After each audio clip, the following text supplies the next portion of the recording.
Hey everybody, now that it's 2019, let's start off the 80th anniversary of many movies from 1939 with the movie Jesse James, starring Tyrone Power in the title role and Henry Fonda as his brother, Frank James. Now, the railroad is going around buying up people's land, and I wouldn't exactly say they're doing it honestly either. Now, when they come to the home of the James family, they find that they are not able to make them sell the land. So they try to get the James brothers arrested.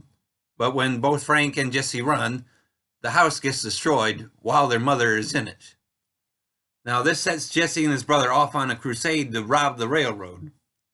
Jesse's girlfriend, Zerelda Z. Cobb, convinces him to marry her and turn himself in exchange for a light sentence.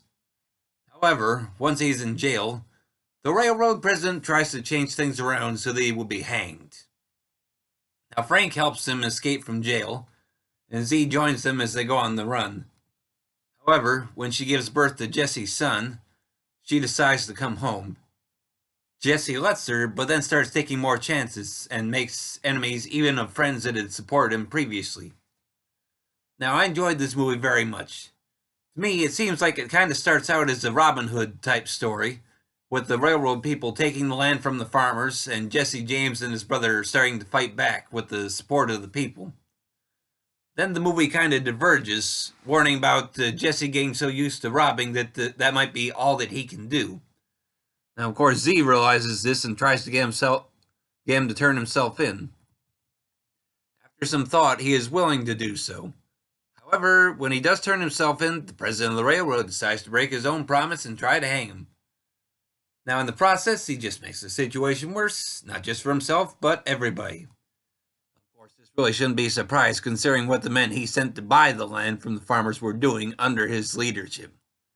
One can only imagine how much better the situation would have been, at least in this movie, if the bank president had only been a better leader overall, and not just in his dealings with the James brothers, but with all the other landowners as well. But they had to have that story here, and I don't know enough about Jesse James to know how historically accurate this movie is. I know that, at least according to the case of the Blu-ray here, one of Jesse's real-life granddaughters was hired as a technical advisor for the movie, but I've otherwise heard that the movie is still relatively inaccurate.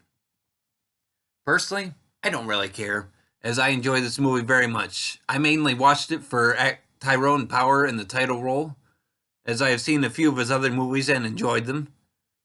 And this movie being from 1939, long considered to be one of the best years in Hollywood, certainly helps.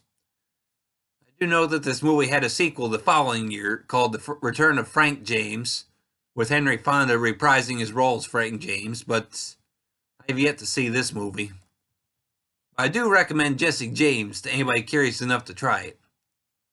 Now, the movie is available on Blu-ray, as I said, and DVD from 20th Century Fox, and is 1 hour and 46 minutes in length. Anyways, that's all for now, and keep tuning in for more movies from 1939 that will be celebrating their anniversary this year.